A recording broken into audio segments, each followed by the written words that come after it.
Hi, my name is David Beach with Upstart's Tax Department, and today I'll walk you through the Upstart BOI filing process, which is designed to help you submit your FinCEN CTA BOI reports easily. If you're watching this, our firm has already invited you to submit your report, so let's get started. Once you've completed checkout from Stripe, you'll receive an email invitation to Upstart's BOI filing platform. When you get an email from our firm, it will direct you to set a password and access your reports.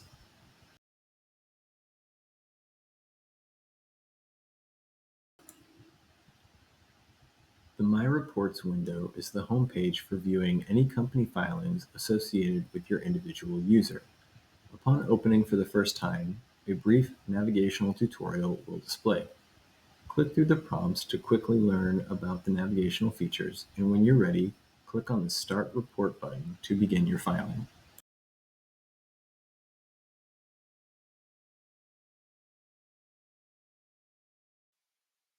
Once you click Start Report, you'll be prompted to accept our terms of service. Simply check the box and click Get Started to begin your report.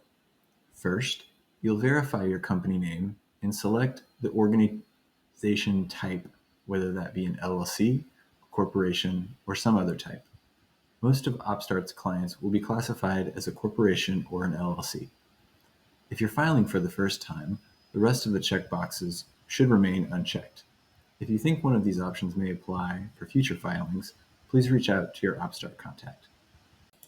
The next section will allow you to add any DBAs. For example, if you go by Mike's Plumbing Solutions instead of Mike's Plumbing Service Inc., you'll need to add that DBA here.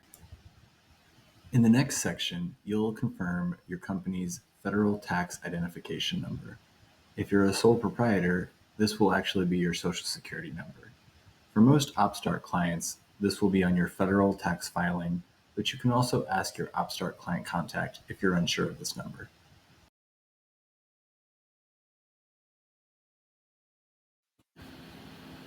Next, we'll select the formation location. Simply determine whether your entity was formed in the United States or externally, and then choose the state of formation. For many customers, this will be the state of Delaware. Next, we'll input the company's physical address. Be sure to use your business's physical address, not a third-party registered agent or a virtual office. FinCEN needs a valid physical address where they can contact someone from the business. If your company is fully remote, this may even be a home address. Next section, we'll add the beneficial owner information, which is the main substance of these filings. Luckily, our platform ensures this process is not overly burdensome. Using an email link, you can request beneficial owners provide their information and supporting documentation directly through an email link and return to the filing once completed. However, you can also submit the information manually if you have collected it ahead of time, which I'll demonstrate below. These filings require a type of government ID, which will usually be a driver's license issued by a state. To add a beneficial owner, you'll upload an ID photo, and the system will automatically fill out the details of the beneficial owner. You can save their information for future filings, which speeds up the process for other reports. In our demo today, however, I will not be uploading an ID, but will manually fill out the sample data while discussing who exactly is a beneficial owner. So who exactly is a beneficial owner?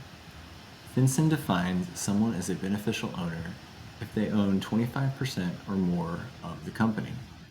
Ownership can include common or preferred and convertible shares in a corporation, membership units in an LLC, or certain equity and voting rights in a partnership. If you're in a community property state, you may also need to include your spouse as an owner if they're considered an owner by law.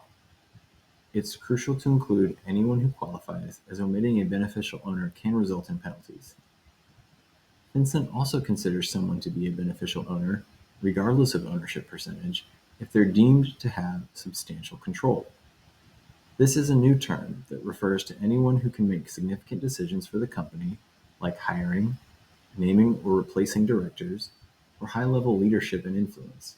This frequently will include traditional C-suite roles such as the CEO, CFO, and anyone with operational control.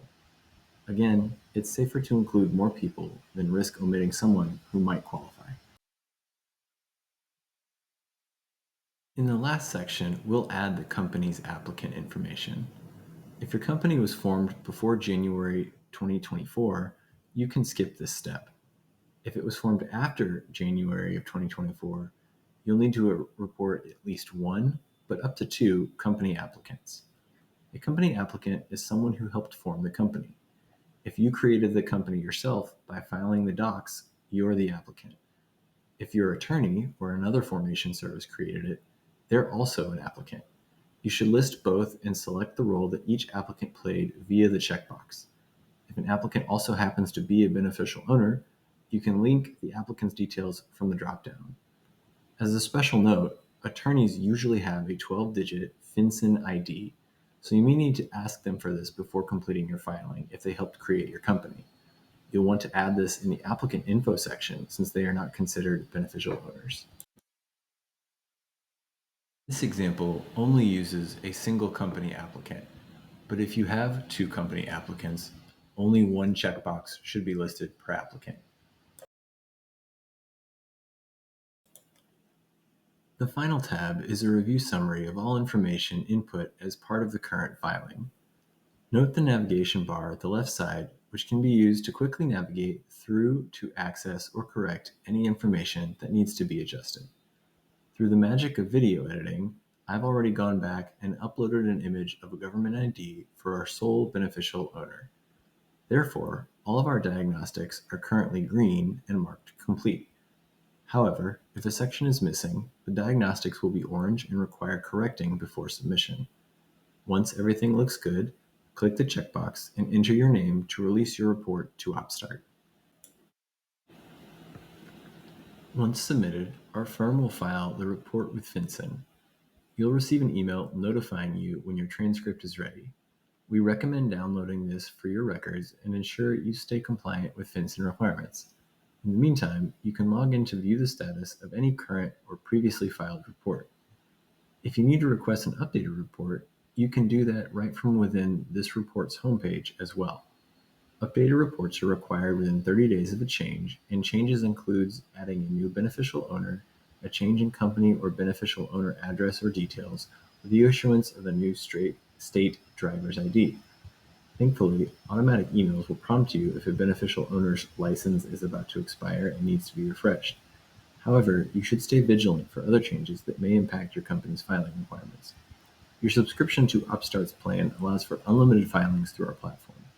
Therefore, do not hesitate to request an updated filing if you think you may need to update your company's details with FinCEN. For any questions that may have gone unanswered in this demo, OpStart has included a frequently asked questions page accompanying the welcome email that you received in your initial invite to the platform. Thanks for using OpStart. We're here to help with your compliance needs. This concludes our demo.